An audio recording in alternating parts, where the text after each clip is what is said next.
Welcome.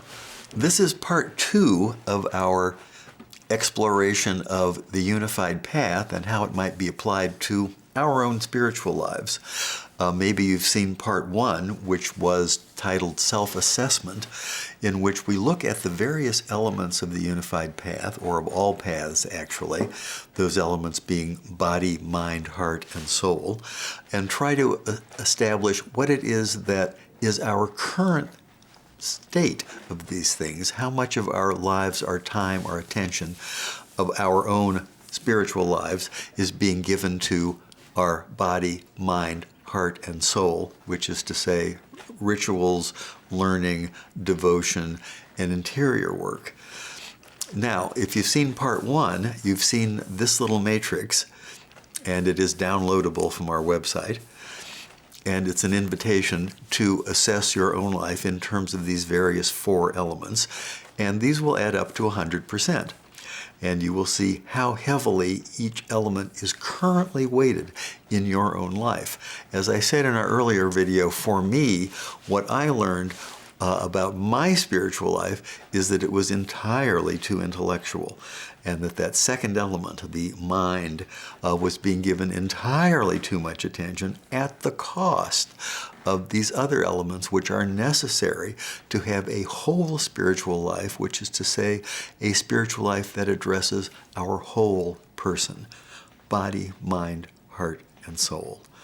So, first of all, you might look at our previous video, but second, if you have this chart and can assess your own life, see what it is now, and then think about how things might change, or how you might change things to favor a fuller, wholer, more efficient, more rewarding quest for the truth.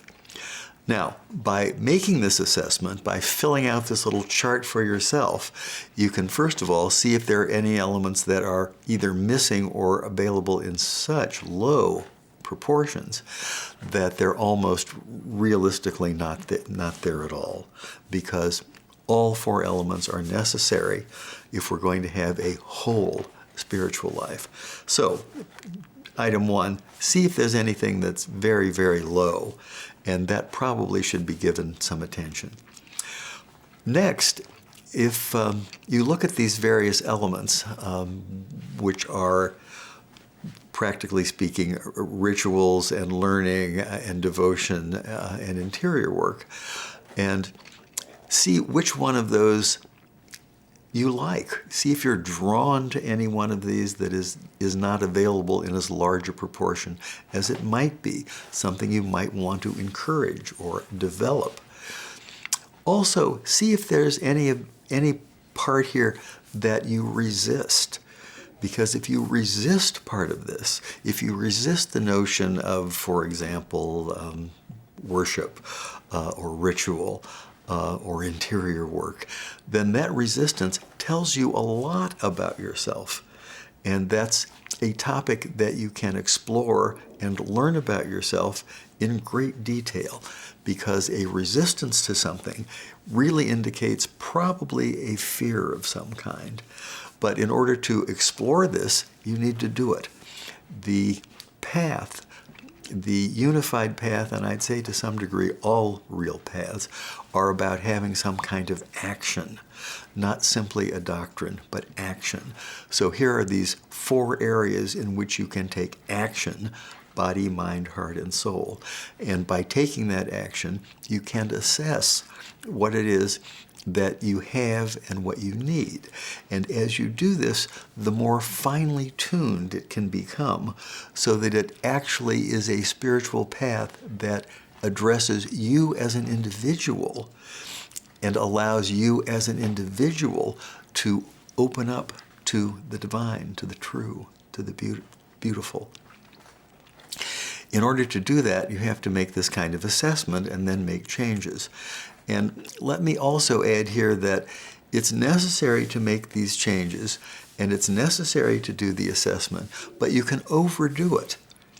And I'd like to suggest that once you make an assessment and then decide what elements you might change and find a way to change one, two, or more of those elements, and practice that. And I'd say practice that for a couple of weeks before doing another assessment, because things will be new to you. They might not be comfortable.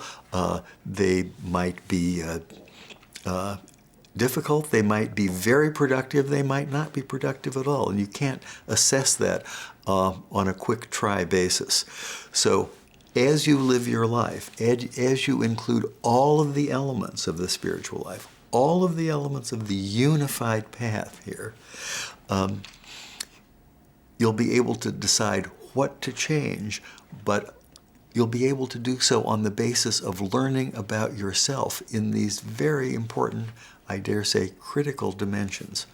So it's necessary to make the assessment, make some changes, put those changes into practice, and then after a little time, and again I'd say a few weeks at the least, make another assessment, see how things have changed, see how you feel about it, and then it might be time to make some more changes. And we can talk about that more as things go on. But for now, you have the chart. Maybe you've made an assessment already.